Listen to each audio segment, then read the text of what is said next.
Um forte abraço a todos vocês, amigos da cobrança e da recuperação de crédito. No ar o programa Negócios, Dívidas e Cidadania. O programa tem um apoio cultural da UniAcerc, a Universidade Corporativa da Cerc. E pode ser visto todas as quartas-feiras, às 21h30, pelos canais 9 da NET, 7299 e o Digital 186 da TVA. E, ao sábado, às 12 horas, a reprise do programa. Lembro a vocês também, meus amigos, que esse programa e os anteriores podem ser vistos também no nosso site, www.acerc.org.br. A Cerc é uma instituição sem fins lucrativos. Fica localizada aqui em São Paulo, na rua 15 de novembro, 228, com a entrada também pela rua Boa Vista 99. Nós estamos lá no 15º andar, estamos lá à disposição de vocês. Enquanto nós estamos falando, vocês estão vendo aí embaixo o nosso site, os nossos telefones. Estamos lá à disposição de você, parceiro, de você, empresa da indústria da cobrança. Se você não é nossa associada, procure se associar, procure conhecer mais sobre a Cerc, sobre o Secobesp, porque cada vez mais o fortalecimento do segmento, do setor, depende de você associada, depende de você empresa de cobrança. Hoje a nossa convidada é a advogada, a doutora Ana Paula Candeloro. Ela é advogada formada pela Universidade de São Paulo, diretora de Compliance do Bank of America.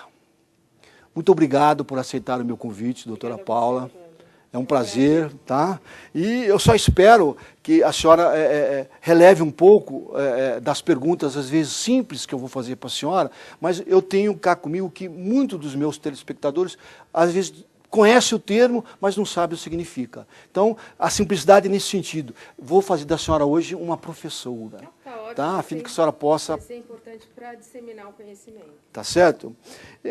Obrigado mais uma vez e vamos falar hoje sobre a governança corporativa e o compliance como ferramenta de estratégica. Tá certo? Diga pra gente, doutora Paula, o que é governança corporativa? Bom, só antes de mais nada, meu sinta-se à vontade. Aqui, não, só para fazer constar que as opiniões que vão ser expressas são minhas, pessoais, e não necessariamente representam as opiniões da instituição para a qual eu trabalho. E o que eu quero mesmo é isso, é saber da sua expertise, do seu conhecimento, tá certo? Para que a gente possa trazer isso para todo o meu segmento. Ótimo, não. Tá? Importantíssimo. Obrigada pela oportunidade. É um prazer. Então vamos lá. Governança corporativa. Governança. Bom, governança corporativa, na verdade, é um conjunto de princípios e práticas que vão permear o modelo de gestão de uma empresa. Para quê?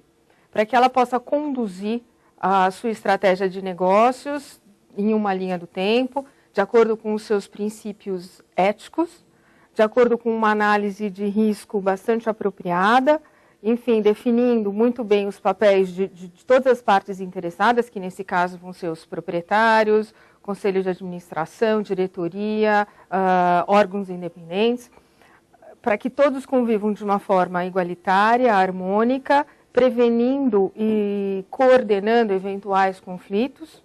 Enfim, tudo isso para quê? Para que a empresa consiga manter e valorizar a sua marca, sem dúvida alguma, que ela agregue valor para o acionista. Com isso, ela ganha até uma maior competitividade no mercado em que ela atua, gera valor, mas de uma forma sustentada, então, ao longo do tempo. Esses princípios vão fazer também com que ela não se comporte de uma maneira oportunista, mas sim dentro daqueles valores. E com tudo isso, ela consegue até um acesso mais fácil a fontes externas de capital. Entendo. Enfim, consegue empréstimos, né, em outras palavras. Eu gostaria de dar um panorama da maioria das empresas. Nós temos empresas grandes, temos empresas muito grandes, mas a maioria das nossas empresas são empresas médias e pequenas. É possível trabalhar a governança corporativa dentro dessas empresas? Porque outro fator importante é que, veja, não são empresas de família, não, mas a grande maioria são empresas com direção centralizada. Não é uma direção onde você delega muito. Sim, claro. É possível trabalhar a governança corporativa? É possível, isso independe. Esses princípios de boas práticas de governança independem da empresa ser pequena, de maior porte, ter capital aberto, já listado em bolsa de valores, ou um capital fechado.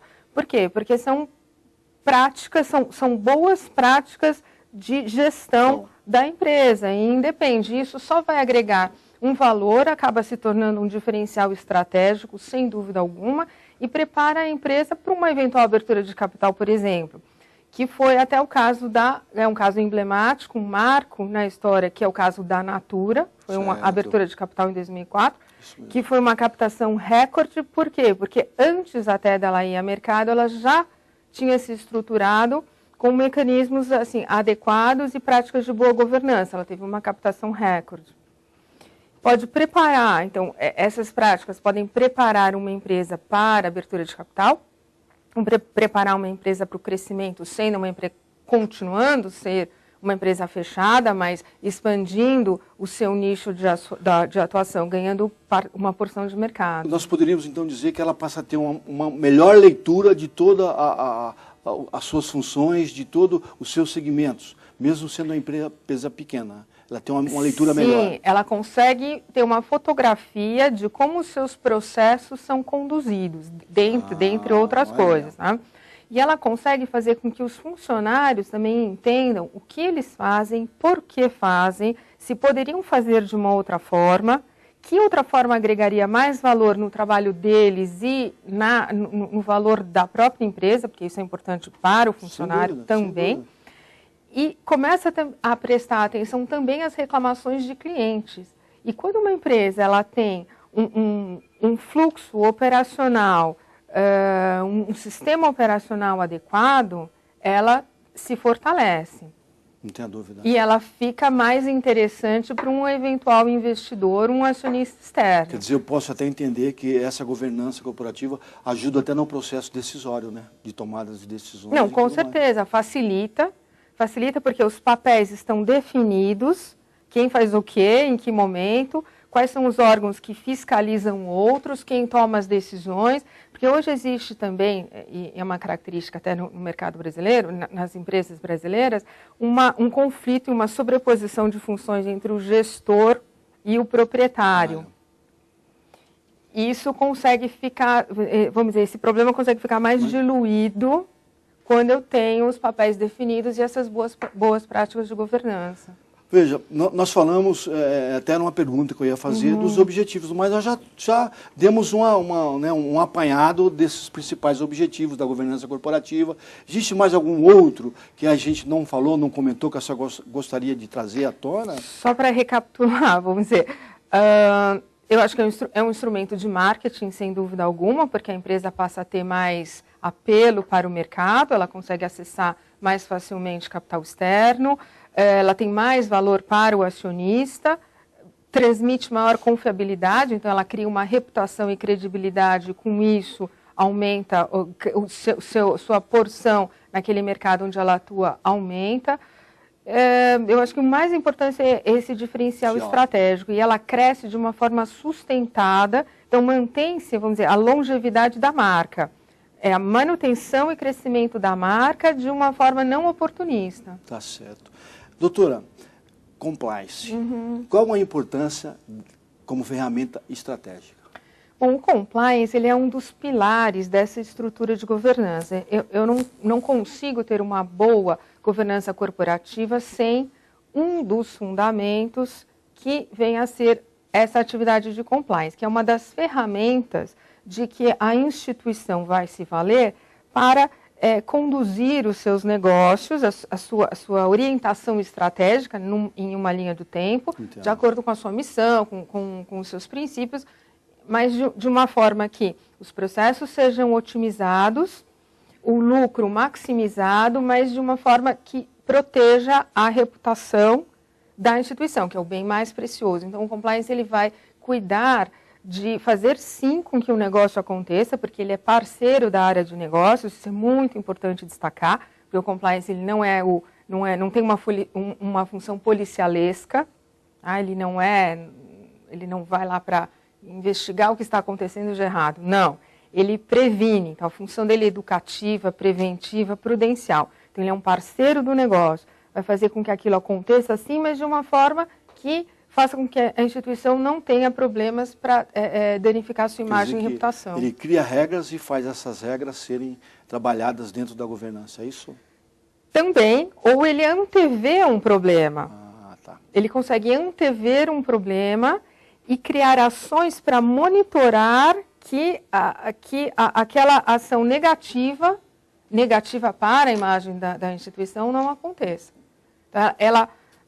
Aí a gente tem uma confusão um pouco entre a função do advogado e do compliance officer, porque o advogado ele tem que se assegurar de que a ação é colada com a norma, né? O compliance, além disso, é claro, a ação tem que ser dentro da norma, de acordo com os princípios reguladores.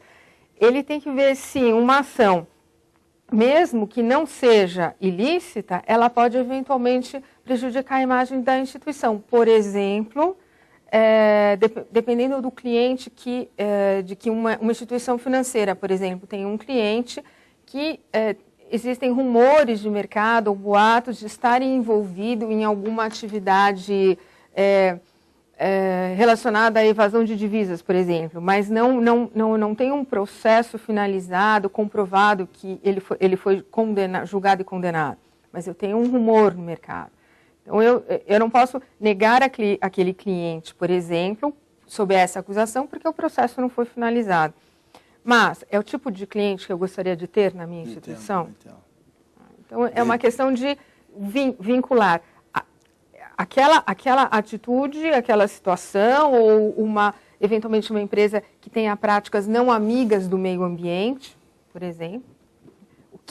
Qual a vantagem, o que é o melhor marketing para uma instituição ter como a outra como parceiro? Entendo perfeitamente. No exemplo que a senhora deu, ficou claro isso, a nível de meio ambiente, né? Isso, acima de tudo, a imagem da empresa é importantíssimo, né? Hoje, mais do que nunca ainda, né? Que a marca diz tudo, né? Doutora, uma empresa com boa governança corporativa tem melhores perspectivas na Bolsa de Valores? Ainda não temos estudos acadêmicos aprofundados sobre o assunto, mas várias discussões já ocorreram e a gente consegue observar que sim, que da mesma forma em que existe hoje uma busca de empresas com a certificação apropriada de amigas do meio ambiente, existe também a busca por empresas que já tenham voluntariamente aderido às práticas de boa governança corporativa. E a gente consegue notar que estas empresas, elas conseguem ter um melhor desempenho na Bolsa. E empresas sem boas práticas de governança, às vezes não são sequer citadas pelos analistas de valores. E até em 2001, a BMF Bovespa criou um índice de governança, índice de ação que tem uma governança corporativa diferenciada. Isso foi muito importante, porque eu consigo avaliar o desempenho de uma carteira de ações de empresas que voluntariamente aderiram a um programa de boa governança. Essa foi uma iniciativa muito importante. Eu tenho um índice, exatamente, que consegue medir o desempenho da carteira em função disso. E a senhora vê, é um tema muito antigo, fora do Brasil, na Europa, nos Estados Unidos. Para a gente ainda é uma coisa ainda, não vou dizer nova, mas é uma coisa ainda que está começando a andar agora. Não é assim? E veja, a senhora já vem com essa situação. Na realidade, a nossa economia está mesmo se valorizando, saindo daquele lugar comum, né? Ou seja, estamos deixando de ser, como nós costumamos dizer, no Brasil pode tudo, tem jeitinho para tudo. Não, a gente realmente está se profissionalizando. Não, as coisas são nós estamos realmente sérias. Né? Isso é maravilhoso. A gente vê regulador e mesmo o autorregulador da indústria, do mercado financeiro, por exemplo, se posicionando de uma forma bastante incisiva, a CVM aplicando várias multas a empresas de auditoria por irregularidades em balanço, por vazamento de informações confidenciais em processo de fusão, por mesmo instituições financeiras envolvidas em processos, isso até recentemente aconteceu nos Estados Unidos, por oferecerem produtos não adequados ao apetite de risco e